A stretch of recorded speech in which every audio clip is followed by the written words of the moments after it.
আকাশবাণী কলকাতা। স্থানীয় সংবাদ পড়ছি নমামি বসু রুদ্র। একাধিক জনকল্যাণমূলক প্রকল্পের উদ্বোধন ও শিলান্যাস করতে প্রধানমন্ত্রী নরেন্দ্র মোদী আগামী শুক্রবার 18 জুলাই একদিনের সফরে রাজ্যে আসছেন। রাজ্যের একাধিক জেলায় বন্যার মতো পরিস্থিতি তৈরি হলে সমন্বয় বজায় রাখার জন্য রাজ্য সরকার জেলা ভিত্তিকভাবে উচ্চপদস্থ আধিকারিকদের দায়িত্ব ভাগ করে দিয়েছে। চলতি বর্ষার মৌসুমে উত্তরবঙ্গে পর্যাপ্ত বৃষ্টি না হওয়ায় চায়ের উৎপাদন কম হচ্ছে বলে অভিযোগ করেছেন ক্ষুদ্র চা বাগান মালিকরা। স্কুল সার্ভিস কমিশনে 2016 সালের নিয়োগের প্রেক্ষিতে দায়ের হওয়া মামলায় কলকাতা হাইকোর্টের ডিভিশন বেঞ্চ আজ তাদের রায় ঘোষণা করবে। চলতি বছর থেকেই উচ্চ মাধ্যমিকের সেমেস্টার পদ্ধতিতে পরীক্ষা হতে চলেছে। রাজ্যে কলেজ, বিশ্ববিদ্যালয়, স্নাতক স্তরে কেন্দ্রীয় পোর্টালে ভর্তির সময়সীমা আরও 10 দিন বাড়ানো হয়েছে। আসছে বিস্তারিত খবরে। প্রধানমন্ত্রী নরেন্দ্র মোদী আগামী শুক্রবার 18 জুলাই একদিনের সফরে রাজ্যে আসছেন।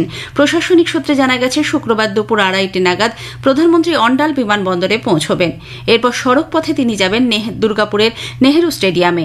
সেখানে প্রধানমন্ত্রী বিভিন্ন প্রকল্পের শিলান্যাস, উদ্বোধন এবং জাতির উদ্দেশ্যে উৎসর্গ করবেন। এরপর দুর্গাপুরে বিজেপির একটি জনসভায় অংশ নেবেন তিনি। সভাস্থল থেকে বিমানবন্দরে ফিরে শ্রী মোদী সন্ধ্যাতেই দিল্লি ফিরে যাবেন। প্রধানমন্ত্রী যে প্রকল্পগুলির উদ্বোধন করবেন সেগুলির তালিকা এখনও সরকারিভাবে প্রকাশ করা না হলেও শিল্প ও পরিকাঠামো সংক্রান্ত বেশ কয়েকটি উন্নয়নমূলক প্রকল্প উদ্বোধনের সম্ভাবনা রয়েছে বলে জানা গেছে। গতকাল নেহেরু স্টেডিয়ামে সভার প্রস্তুতি খতিয়ে দেখেন আসানসোল, দুর্গাপুরের পুলিশ কমিশনার সহ পদস্থ আধিকারিক এবং বিজেপির নেতাকর্মীরা। বিভিন্ন রাজ্যে পশ্চিমবঙ্গের বাংলাভাষী মানুষ ও পরিযায়ী শ্রমিকদের হেনস্থার অভিযোগে পথে নামছে তৃণমূল কংগ্রেস ও সিপিআইএম ও কংগ্রেস। আজ বেলা 2টো থেকে রাজ্যের সব সাংগঠনিক জেলায় প্রতিবাদ মিছিল করবে শাসক দল। মূল মিছিলটি হবে কলকাতার কলেজ স্কোয়ার থেকে ধর্মতলার ডোরিনা ক্রসিং পর্যন্ত। মুখ্যমন্ত্রী মমতা ব্যানার্জি এবং দলের সাধারণ সম্পাদক অভিষেক বন্দ্যোপাধ্যায় সেখানে উপস্থিত থাকতে পারেন বলে জানা গেছে। একই অভিযোগে কংগ্রেসও জেলায় জেলায় সপ্তাহব্যাপী বিক্ষোভ কর্মসূচির ডাক দিয়েছে। দক্ষিণ কলকাতায় গতকাল কংগ্রেসের পক্ষ থেকে রাজ্যে কর্মসংস্থানের অভাব রয়েছে বলে অভিযোগ করে কর্মী সমর্থকরা বিক্ষোভ দেখান। প্রাক্তন সাংসদ দলের প্রবীণ নেতা অধীর রঞ্জন চৌধুরী জানিয়েছেন, পরিযায়ী শ্রমিকদের জন্য মুখ্যমন্ত্রীর গৃহীত কর্মসূচি আসলে চাকরি ও নারী নির্যাতনের ঘটনা থেকে নজর ঘোরাতেই নেওয়া হয়েছে। কালকে বলেছি, ভোট ব্যাগ তো বটেই। হঠাৎ পরিযায়ী শ্রমিকদের জন্য এত কুমিরের কান্না কাঁদছে দিদি, তাতে ভোট ছাড়া কি থাকতে পারে? দিদি যখন কাঁদবে তখন ভোট থাকবে। আপনি পরিযায়ী শ্রমিকদের এ বাংলায় ঢুকতে দেননি। করোনার সময় বলেছিলেন করোনা এক্সপ্রেস বাংলায় আসবে না। আজ নাটক করছেন। বাংলায় এত বড় বড় বিষয় আছে, সেখানে আপনার মাথা ব্যথা নাই। কারণ এদের ব্যাপারে যে আলোচনা চলছে সেখান থেকে আলোচনাকে ঘুরিয়ে দিতে হবে, ঘুরিয়ে দিয়ে অন্য লাইনে নিয়ে যেতে হবে যেখানে ভোটের লাভ হয়। অন্যদিকে বিজেপির রাজ্য সভাপতি শ্রমিক ভট্টাচার্য বলেছেন, রাজ্যে বেকারত্বের হার ক্রমশ বৃদ্ধি পাওয়া এবং কর্মসংস্থানের সুযোগ না থাকাতেই ভিন রাজ্যে বাঙালি পরিযায়ী শ্রমিকের সংখ্যা বেড়েছে। তবে এ রাজ্য দিয়ে অবৈধ বাংলাদেশি নাগরিকরা সারা দেশে ছড়িয়ে পড়ছে বলে ফের অভিযোগ করেন তিনি। বাংলা ভাষায় কথা বললেই বাংলাদেশের একটা পারসেপশন তৈরি হয়ে যাচ্ছে। তার জন্য দায়ী কে? আপনি বলবেন গুজরাতের বিরুদ্ধে বিষোদ্গার করবেন, আর গুজরাটের শিল্পপতিকে ডেকে এনে পাশে দাঁড়িয়ে আদানি এখানে আমাদের এত হাজার কোটি টাকা ইনভেস্ট করছেন বলে উদ্বাহন নৃত্য করবেন। দুটো তো একসঙ্গে চলে না। বাংলা কি গুজরাট হতে দেবো না বলছেন, আর 6 লক্ষ বাঙালি গুজরাটে গিয়ে কাজ করছে। বাঙালির পরিচয় হচ্ছে বাঙালি মজদুর। লেখাপড়া শিখলে আইটি মজদুর, আর লেখাপড়া একটু কম জানলে তারা রাজমিস্ত্রি। 21 জুলাই বিরোধী দলনেতা শুভেন্দু অধিকারীর উত্তরকন্যা অভিযান নিয়ে কলকাতা হাইকোর্টে আজ ফের শুনানি রয়েছে। বিচারপতি তীর্থঙ্কর ঘোষের এজলাসে গতকাল এই অভিযানের বিরোধিতা করে রাজ্য জানায়, ওই দিন পর্যাপ্ত পুলিশ মোতায়েন সম্ভব নয়। বিজেপি মিছিলের পর উত্তরকন্যায় মিটিংও করতে চায়। উত্তরকন্যা উত্তরবঙ্গের সচিবালয়, আশেপাশে হাসপাতাল রয়েছে, ফলে 1000 লোকের সমাবেশে অনুমতি দেওয়া সম্ভব নয়। উত্তরকন্যার পরিবর্তে কাওয়াখালীতে সমাবেশ করতে দিলে বিজেপির সমস্যা নেই বলে জানানো হলেও তাতেও রাজি হয়নি রাজ্য। উল্লেখ্য, মিছিলের পর উত্তরকন্যায় সমাবেশের আবেদন পুলিশ মঞ্জুর না করায় হাইকোর্টের দ্বারস্থ হন বিরোধী দলনেতা। ভারী বৃষ্টি ও ডিভিসির জল ছাড়ার জেরে রাজ্যের একাধিক জেলায় বন্যার মতো পরিস্থিতির ওপর কড়া নজরদারি ও সমন্বয় বজায় রাখতে রাজ্য সরকার জেলা ভিত্তিকভাবে উচ্চপদস্থ আধিকারিকদের দায়িত্ব ভাগ করে দিয়েছে। পশ্চিম মেদিনীপুর জেলা পরিস্থিতি দেখভালের দায়িত্বে রয়েছেন 4 জন। জনস্বাস্থ্য ও কারিগরি দপ্তরের সচিব সুরেন্দ্র গুপ্ত, দুর্যোগ ব্যবস্থাপনা ও সিভিল ডিফেন্স দপ্তরের সিনিয়র স্পেশাল সচিব প্রিয়াঙ্ক সিংহ, স্বাস্থ্য দপ্তরের স্পেশাল সচিব ইউনিস ঋষিন ইসমাইল ও কৃষি দপ্তরের বিশেষ কমিশনার ঋষিকেশ মোদী। পূর্ব বর্ধমান জেলার দায়িত্বে রয়েছেন ক্রেতা সুরক্ষা দপ্তরের নীলম মিনা এবং ভূমি ও ভূমি সংস্কার দপ্তরের ডিরেক্টর বিভু গোয়েল। বীরভূমের দায়িত্বে রয়েছেন শিল্প দপ্তরের সচিব বন্দনা যাদব ও অর্থ দপ্তরের সচিব দেবী প্রসাদ কর্ণম। হুগলি জেলা পর্যবেক্ষণে থাকবেন শিক্ষা দপ্তরের সচিব বিনোদ কুমার ও পর্যটন উন্নয়ন নিগমের ম্যানেজিং ডিরেক্টর অভিষেক কুমার তিওয়ারি। সংশ্লিষ্ট আধিকারিকদের পরিস্থিতির ওপর নিয়মিত রিপোর্ট পাঠানোর নির্দেশ দেওয়া হয়েছে। প্রয়োজনে দ্রুত পদক্ষেপ গ্রহণ করতেও নির্দেশ দেওয়া হয়েছে। এদিকে চলতি বর্ষার মৌসুমে উত্তরবঙ্গে পর্যাপ্ত বৃষ্টি না হওয়ায় চায়ের উৎপাদন কম হচ্ছে বলে কিছুদিন আগে অভিযোগ করেছিলেন ক্ষুদ্র চা বাগান মালিকরা। আলিপুর আবহাওয়া দপ্তর জানিয়েছে, এবছর 1 জুন থেকে এখনও পর্যন্ত উত্তরবঙ্গে বৃষ্টির ঘাটতি রয়েছে 40%। আবহাওয়া বিজ্ঞানী সৌরিশ বন্দ্যোপাধ্যায় আকাশবাণীকে জানান, তুলনামূলকভাবে দক্ষিণবঙ্গে এখনও পর্যন্ত 34% বেশি বৃষ্টিপাত হয়েছে। স্বাভাবিক বর্ষা এই সময় যা থাকার কথা তার থেকে প্রায় 34% বেশি রয়েছে দক্ষিণবঙ্গের ক্ষেত্রে। লং টার্মে যেটা নর্মাল রেনফল গতবারে কম ছিল। কলকাতার ক্ষেত্রে স্বাভাবিকের কাছাকাছি রয়েছে -4%। উত্তরবঙ্গ সিকিম মিলিয়ে যে সাব ডিভিশন রয়েছে সেখানে সামগ্রিকভাবে প্রায় -40% এখনো পর্যন্ত বর্ষা, অর্থাৎ অনেকটাই ঘাটতি রয়েছে উত্তরবঙ্গ বৃষ্টি। আগামী 2 দিন প্রধানত মেঘলা আকাশ থাকবে, ফলে তাপমাত্রা স্বাভাবিকের থেকে কমের দিকেই থাকবে কলকাতা পার্শ্ববর্তী অঞ্চলে। ডক্টর বন্দ্যোপাধ্যায় বলেন, গাঙ্গেয় পশ্চিমবঙ্গে সৃষ্ট নিম্নচাপটি উত্তর পশ্চিমে সরে যাওয়ায় মৎস্যজীবীদের সমুদ্রে যেতে কোনো নিষেধাজ্ঞা নেই। তবে আজও দক্ষিণবঙ্গের বিভিন্ন জেলায় বৃষ্টি চলবে। সকাল 6:30 পর্যন্ত আলিপুরে 42.3 মিলিমিটার বৃষ্টি রেকর্ড করা হয়েছে। আগামীকাল থেকে পরিস্থিতির উন্নতি হতে পারে। স্থানীয় সংবাদ শুনছেন আকাশবাণী কলকাতা কেন্দ্র থেকে। স্কুল সার্ভিস কমিশনে 2016 সালের নিয়োগের প্রেক্ষিতে নতুন রুল জারি ও অতিরিক্ত শূন্য পদে নিয়োগের বিরোধিতা করে দায়ের হওয়া মামলায় কলকাতা হাইকোর্টের ডিভিশন বেঞ্চ আজ তাদের রায় ঘোষণা করবে। এর আগে বিচারপতি সৌমেন সেন ও বিচারপতি স্মিতা দাসদের ডিভিশন বেঞ্চ জানিয়েছিল, চিহ্নিত অযোগ্য প্রার্থীরা পরীক্ষায় বসতে পারবেন না। তবে 2016 সালের রুল 2025 সালে এসে সংশোধন করা এবং নতুন বিজ্ঞপ্তিতে অতিরিক্ত শূন্যপদ তৈরি, শিক্ষাগত যোগ্যতার উপর ভিত্তি করে নম্বর বেঁধে দেওয়ার বিষয়টি নিয়ে গত শুক্র ও সোমবার ডিভিশন বেঞ্চে দিনভর শুনানি চলে। এরপর রায় স্থগিত রাখা হয়। রাজ্যে কলেজ বিশ্ববিদ্যালয়ের স্নাতক স্তরে কেন্দ্রীয় পোর্টালে ভর্তির সময়সীমা আরও 10 দিন বাড়ানো হয়েছে। শিক্ষামন্ত্রী ব্রাত্য বসু এক্স হ্যান্ডেলে জানিয়েছেন, মুখ্যমন্ত্রীর নির্দেশে সেন্ট্রালাইজড অ্যাডমিশন পোর্টালে আবেদনের সময়সীমা 25 জুলাই পর্যন্ত বাড়ানো হল। উল্লেখ্য, গতকাল সন্ধে 6টা পর্যন্ত 3,48,294 জন পড়ুয়া পোর্টালে নাম নথিভুক্ত করেছেন। আবেদনের সংখ্যা 19,93,443। ভিন রাজ্য থেকে 3,787 জন আবেদন করেছেন বলে শিক্ষামন্ত্রী জানান। চ্যাটবট বিনা উত্তর দিয়েছে 42,446টি প্রশ্নের। এদিকে এর আগেও পর্যাপ্ত আবেদন জমা না পড়ায় এই সময়সীমা 1 জুলাই থেকে বাড়িয়ে 15 জুলাই করা হয়েছিল। চলতি বছর থেকে উচ্চ মাধ্যমিকের সেমেস্টার পদ্ধতিতে পরীক্ষা হতে চলেছে। আগামী 8 সেপ্টেম্বর থেকে শুরু হবে উচ্চ মাধ্যমিকের তৃতীয় সেমেস্টারের পরীক্ষা। পরীক্ষা চলবে 22 সেপ্টেম্বর পর্যন্ত।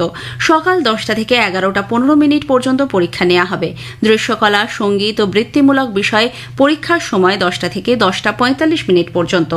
উচ্চ মাধ্যমিক শিক্ষা সংসদ গতকাল উচ্চ মাধ্যমিকের তৃতীয় সেমেস্টারের পরীক্ষার নির্দেশিকা সংক্রান্ত পুস্তিকা প্রকাশ করে। পরীক্ষার্থীদের অনলাইনে অ্যাডমিট কার্ড দেওয়া হবে। সংশ্লিষ্ট স্কুলের প্রধানরা উচ্চ মাধ্যমিক শিক্ষা সংসদের পোর্টাল থেকে তা ডাউনলোড করতে এবং প্রিন্ট করতে পারবেন। অন্যদিকে ভরা বর্ষার মৌসুমে পরীক্ষা হওয়ায় প্রয়োজনীয় প্রস্তুতি নিচ্ছে সংসদ। আরজিকর ধর্ষণ ও খুনের ঘটনায় সিবিআই তদন্তে নেমে ছেলে খেলা করছে বলে অভয়ার বাবা মা অভিযোগ করেছেন। সীমা পাহুজা সহ সিবিআই আধিকারিকদের 3 সদস্যের দল গতকাল বিকেলে উত্তর 24 পরগনার পানিহাটিতে অভয়ার বাড়িতে গিয়ে প্রায় 2 ঘণ্টা তাদের বাবা মার সঙ্গে কথা বলেন। সিবিআই আধিকারিকরা বেরিয়ে যাবার পর সাংবাদিকদের তাঁরা বলেন, আধিকারিকরা তাদের বোঝানোর চেষ্টা করেছেন মেয়ের ধর্ষণ ও খুনের ঘটনায় একমাত্র সঞ্জয় রায় জড়িত, কিন্তু তারা তা মানতে রাজি নন। সিবিআই সব তথ্য প্রমাণ খতিয়ে না দেখে রাজ্য পুলিশের ওপর ভরসা করে তদন্ত করছে বলেও তাদের অভিযোগ। পশ্চিম মেদিনীপুরের কেশিয়ারি বিডিও অফিসের এক উচ্চপদস্থ আধিকারিকের অস্বাভাবিক মৃত্যুতে চাঞ্চল্য ছড়িয়েছে। জানা গেছে অভিষেক গঙ্গোপাধ্যায় নামে ওই আধিকারিকের দেহে একাধিক আঘাতের চিহ্ন ছিল। তদন্তে নেমে পুলিশ শিবু রাউল নামে মূল অভিযুক্তকে গ্রেপ্তার করেছে। বাংলাদেশের ময়মনসিংহ শহরে সাহিত্যিক সম্পাদক উপেন্দ্র কিশোর রায়চৌধুরীর স্মৃতি বিজড়িত বাড়িটি ভেঙে ফেলার ঘটনায় মুখ্যমন্ত্রী মমতা ব্যানার্জি দুঃখ প্রকাশ করেছেন। এদিকে বিশ্ববরেণ্য চলচ্চিত্র নির্মাতা সত্যজিৎ রায়ের পৈতৃক সম্পত্তি ভেঙে ফেলার সিদ্ধান্ত পুনর্বিবেচনা করার জন্য নতুন দিল্লি ঢাকাকে অনুরোধ জানিয়েছে। শেষ করার আগে স্থানীয় সংবাদে বিশেষ কিছু অংশ আরও একবার। একাধিক জনকল্যাণমূলক প্রকল্পের উদ্বোধন ও শিলান্যাস করতে প্রধানমন্ত্রী আগামী শুক্রবার একদিনের সফরে রাজ্যে আসছেন। রাজ্যে একাধিক জেলায় বন্যার মতো পরিস্থিতি তৈরি হলে সমন্বয় বজায় রাখার জন্য রাজ্য সরকার উচ্চপদস্থ আধিকারিকদের দায়িত্ব ভাগ করে দিয়েছেন। স্কুল সার্ভিস কমিশনে 2016 নিয়োগের প্রেক্ষিতে আজ কলকাতা হাইকোর্ট তার রায় ঘোষণা করবে। স্থানীয় সংবাদ শেষ হল। আকাশবাণী খবর পড়ছি চঞ্চল ভট্টাচার্য। প্রথমে বিশেষ খবর। বিদেশমন্ত্রী বলেছেন, সন্ত্রাসবাদ, বিচ্ছিন্নতাবাদ এবং চরমপন্থার মতো বিষয়গুলিতে এসসিওর আপোষহীন অবস্থান নেওয়া উচিত। বাংলাদেশে বিশ্ববরেণ্য চলচ্চিত্র নির্মাতা সত্যজিৎ রায়ের পৈতৃক সম্পত্তি ভেঙে ফেলার সিদ্ধান্ত পুনর্বিবেচনা করার জন্য ভারত অনুরোধ জানিয়েছে। 18 দিনের ঐতিহাসিক মহাকাশ সফর শেষে এক্সিওম 4 অভিযানে ভারতীয় শুভাংশু শুক্লা সহ 4 নভশ্চর পৃথিবীতে সফলভাবে অবতরণ করেছেন।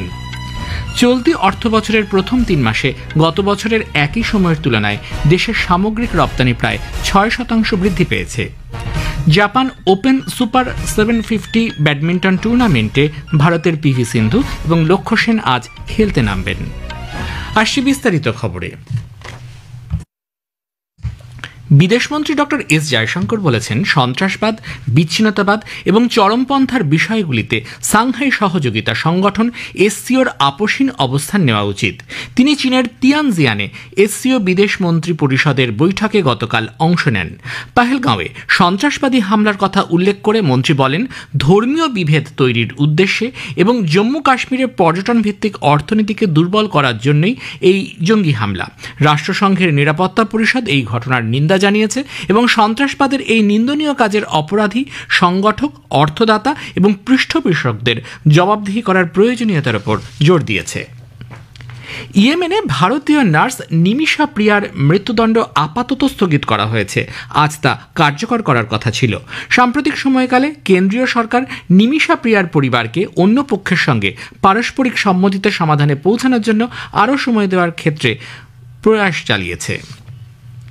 মধ্যপ্রাচ্যে ইসরায়েল তার সামরিক অভিযান আরও তীব্র করেছে। এর ফলে গাজা উপত্যকা, লেবানন এবং সিরিয়ায় উত্তেজনা বৃদ্ধি পেয়েছে। গাজার স্বাস্থ্য মন্ত্রক জানিয়েছে, গত 24 ঘন্টায় ইসরায়েলি বিমান হামলায় 90 জন নিহত এবং 278 জন আহত হয়ে হাসপাতালে ভর্তি। যদিও ইসরায়েলি সামরিক বাহিনী গাজার হামলার বিষয়ে কোনো মন্তব্য করেনি। অন্যদিকে লেবাননের পূর্বাঞ্চলীয় বেকা উপত্যকায় ইসরায়েলি বিমান হামলায় অন্তত 12 জন নিহত এবং 8 জন আহত হয়েছেন বলে সেদেশের সংবাদ মাধ্যম জানিয়েছে। অপরদিকে সিরিয়ার সুয়াইদা শহরে ইসরায়েলি বিমান হামলায় সিরীয় বাহিনী আক্রান্ত হয়েছে। দ্রুজ মিলিশিয়া এবং সুন্নি বেদুইন উপজাতিদের মধ্যে সংঘর্ষের পর সিরীয় সেনাবাহিনী সুয়াইদা প্রবেশের পরই এই হামলা চালানো হয়। এই হামলায় 100 জন নিহত হয়েছেন। ইউরোপীয় দেশগুলি ইউক্রেন সংঘাতে ইন্ধন যোগাচ্ছে বলে ক্রেমলিনের অভিযোগ। এ বিষয়ে ওয়াশিংটন ডিসির আরও সংযত আচরণ তারা প্রত্যাশা করে। ক্রেমলিনের মুখপাত্র দিমিত্রি পেসকভ বলেছেন, ইউরোপের পদক্ষেপ উত্তেজনা বৃদ্ধি করবে, যা মার্কিন অবস্থানের থেকে বিপরীত। মার্কিন যুক্তরাষ্ট্র কিভ এবং মস্কোর মধ্যে খোলামেলা আলোচনার পক্ষপাতী বলে মনে হচ্ছে, তবে পশ্চিমা দেশগুলির উত্তেজনাকর বক্তব্যের মধ্যে ইউক্রেন মূলত নীরবই রয়েছে। এই বক্তব্য এমন এক সময় প্রকাশিত হলো যখন মার্কিন রাষ্ট্রপতি ডোনাল্ড ট্রাম্প ইউক্রেনের জন্য ন্যাটো যে অস্ত্র কেনার সিদ্ধান্ত নিয়েছে তাকে সমর্থন করেছেন। এছাড়াও ট্রাম্প প্রশাসন জানিয়েছে, 50 দিনের মধ্যে কোনো চুক্তি না হলে রাশিয়া এবং তার মিত্রদের ওপর 100% শুল্ক আরোপ করা হতে পারে। মস্কো বলেছে, ট্রাম্পের মন্তব্যের পর্যালোচনা করা হচ্ছে। এক্ষেত্রে রুশ রাষ্ট্রপতি ভ্লাদিমির পুতিনের সম্পর্কে যেসব বক্তব্য রাখা হয়েছে সেগুলিকে বিশেষভাবে বিবেচনা করা হচ্ছে। তবে রাশিয়া এও বলেছে, মার্কিন শাস্তিমূলক পদক্ষেপকে তারা গুরুত্ব দিচ্ছে না। নতুন দিল্লি বিশ্ববরেণ্য চলচ্চিত্র নির্মাতা সত্যজিৎ রায়ের পৈতৃক সম্পত্তি ভেঙে ফেলার সিদ্ধান্ত পুনর্বিবেচনা করার জন্য ঢাকাকে অনুরোধ জানিয়েছে। বঙ্গ সংস্কৃতির নবজাগরণের প্রতীক হিসেবে এই ঐতিহাসিক ভবনটি সংরক্ষণের সহায়তার প্রস্তাব দিয়েছে ভারত। বাংলাদেশের ময়মনসিংহের ঐতিহাসিক ভবনটি ভেঙে ফেলার সিদ্ধান্তকে অত্যন্ত দুঃখের বলে উল্লেখ করে ভারত বাংলাদেশকে দুদেশের অভিন্ন সংস্কৃতির প্রতীক হিসেবে এটিকে এক সংগ্রহশালায় রূপান্তর করার আহ্বান জানিয়েছে। এর জন্য প্রয়োজনীয় সহযোগিতা করারও প্রতিশ্রুতি দেওয়া হয়েছে। ঐতিহাসিক ভবনটি সত্যজিৎ রায়ের ঠাকুরদা এবং কবি সুকুমার রায়ের পিতা প্রখ্যাত সাহিত্যিক উপেন্দ্র কিশোর রায়চৌধুরীর ছিল। বর্তমানে বাংলাদেশ সরকারের মালিকানাধীন এই সম্পত্তিটি জরাজীর্ণ অবস্থা। অবস্থায় আছে। একদা শিশু একাডেমি হিসেবে ব্যবহৃত এই বাড়িটি বাংলাদেশ কর্তৃপক্ষ ভেঙে নতুন বহুতল নির্মাণের পরিকল্পনা করছে। এ ধরনের খবর প্রকাশের পর বিদেশ মন্ত্রকের পক্ষ থেকে এই প্রতিক্রিয়া জানানো হয়েছে। ইরানের ভারতীয় দূতাবাস ভারতীয়দের খুব প্রয়োজন না হলে সে দেশে না যাওয়ার পরামর্শ দিয়েছে। গত কয়েক সপ্তাহ ধরে এই অঞ্চলে উদ্ভূত পরিস্থিতির কারণেই দূতাবাসের এই পরামর্শ। ওই অঞ্চলের সর্বশেষ পরিস্থিতির উপর নজর রাখতে হবে। যেসব ভারতীয় বর্তমানে ইরানে রয়েছেন তারা চাইলে দেশে ফিরে আসতে পারেন।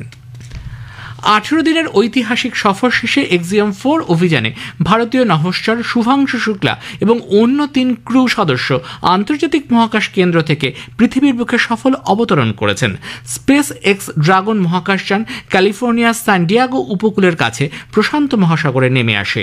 রাতের মহাসাগরে স্প্ল্যাশ ডাউনের পর একে একে বেরিয়ে আসেন শুভাংশু সহ অন্য মহাকাশচারীরা। উল্লেখ্য, গত মাসের 25 তারিখে এই এক্সিয়াম 4 মহাকাশ অভিযানের সূচনা হয়। আইএসএসে থাকাকালীন গ্রুপ ক্যাপ্টেন শুক্লা ভারতের 7টি সুনির্দিষ্ট মাইক্রোগ্র্যাভিটি সংক্রান্ত গবেষণা করেছেন। দীর্ঘ সময় মহাকাশে বসবাস এবং ভবিষ্যতে অন্যান্য গ্রহে অভিযানের ক্ষেত্রে তার গবেষণালব্ধ তথ্য সহায়ক হবে। শুভাংশু ও তার সহযোগীদের সফল প্রত্যাবর্তনের পর মহাকাশ বিজ্ঞানী সব্যসাচী পাল আকাশবাণীকে জানিয়েছেন এই অভিযান ভবিষ্যতে ভারতের বিভিন্ন গবেষণায় কাজে লাগবে। শুভ্রাংশু শুক্লার ফিরে আসা আমাদের কাছে একটা বিশাল গর্বের ব্যাপার। এইটা আমাদের দেশের মহাকাশ বিজ্ঞানের যে গবেষণা তার ক্ষেত্রে বিশাল একটা মাইল ফলক। আমরা অনেকদিন ধরেই প্রস্তুতি নিচ্ছি গগনযান অভিযানের, যেখানে আমরা আমাদের দেশ থেকে মহাকাশে মানুষ পাঠাবো। শুভ্রাংশুর এই অভিযানের যে এক্সপিরিয়েন্স সেটা আমাদের পরবর্তী গগনযানের ক্ষেত্রে প্রভূত হেল্প করবে। শুভাংশুর সফর সফলভাবে শেষ হওয়ায় উচ্ছ্বসিত কেন্দ্রীয় বিজ্ঞান প্রতিমন্ত্রী ডাক্তার জিতেন্দ্র সিং।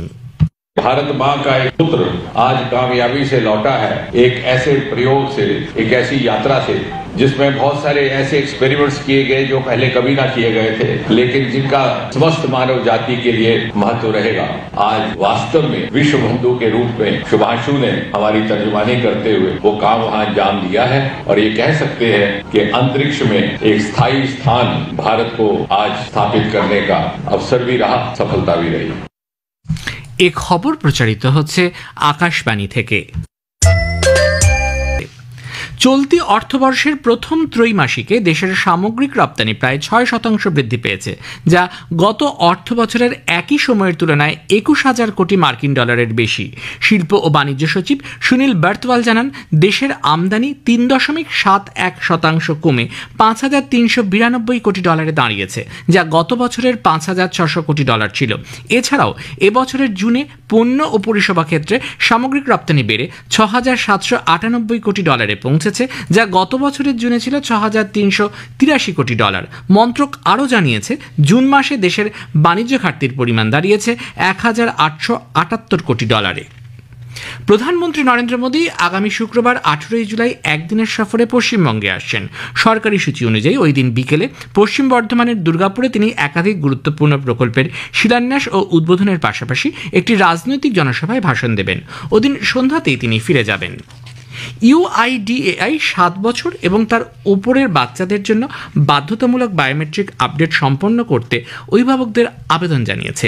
ইউআইডিএআই এক বিবৃতিতে বলেছে, 7 বছর বয়সে পৌঁছানো শিশুদের জন্য বায়োমেট্রিক আপডেট সম্পন্ন করা গুরুত্বপূর্ণ এবং বাধ্যতামূলক। তথ্য প্রযুক্তি মন্ত্রক বলেছে, বর্তমানে শারীরবৃত্তীয় কারণে 5 বছরের নিচে শিশুদের জন্য আঙুলের ছাপ বা আইরিস স্ক্যান দিতে হয় না, কিন্তু শিশুর বয়স 5 পৌঁছালে তখন এই বায়োমেট্রিক আপডেট করতে হবে।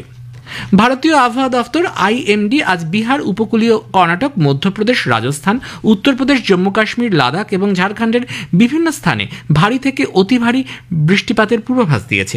ওড়িশা, পাঞ্জাব, হিমালয় সন্নিহিত পশ্চিমবঙ্গ, সিকিম, তামিলনাড়ু, পুডুচেরি এবং উত্তরাখণ্ডে আগামী 2-3 দিন ভারী বৃষ্টিপাতের পূর্বাভাস রয়েছে। দুবারের অলিম্পিক পদকজয়ী পিভি সিন্ধু, লক্ষ্য সেন এবং পুরুষদের ডাবলসে সাত্বিক সাইরাজ, র্যাঙ্কিরেড্ডি ও চিরাগ শেট্টির জুটি আজ টোকিওতে জাপান ওপেন সুপার 750 ব্যাডমিন্টন টুর্নামেন্টে ভারতের অভিযান শুরু করতে চলেছেন। বর্তমানে বিশ্ব র্যাঙ্কিংয়ে 15 নম্বরে থাকা সাত্বিক এবং চিরাগ আজ প্রথম রাউন্ডে দক্ষিণ কোরিয়ার কাংমিং হিউক এবং কিং ডং জুর মুখোমুখি হবেন। নেদারল্যান্ডসের আমস্টেলভিনে ইংল্যান্ডের কাছে ভারত পুরুষ হকি দল 2-3 গোলে পরাজিত হয়েছে। ইউরোপ সফরে পরপর দুবার তারা পরাজয়ের সম্মুখীন হল। শেষে বিশেষ বিশেষ খবর আরও একবার। বিদেশমন্ত্রী বলেছেন, সন্ত্রাসবাদ, বিচ্ছিন্নতাবাদ এবং চরমপন্থার মতো বিষয়গুলিতে এসসিওর আপোষহীন অবস্থান নেওয়া উচিত। বাংলাদেশে বিশ্ববরেণ্য চলচ্চিত্র নির্মাতা সত্যজিৎ রায়ের পৈতৃক সম্পত্তি ভেঙে ফেলার সিদ্ধান্ত পুনর্বিবেচনা করার জন্য ভারত অনুরোধ জানিয়েছে। খবর শেষ হলো।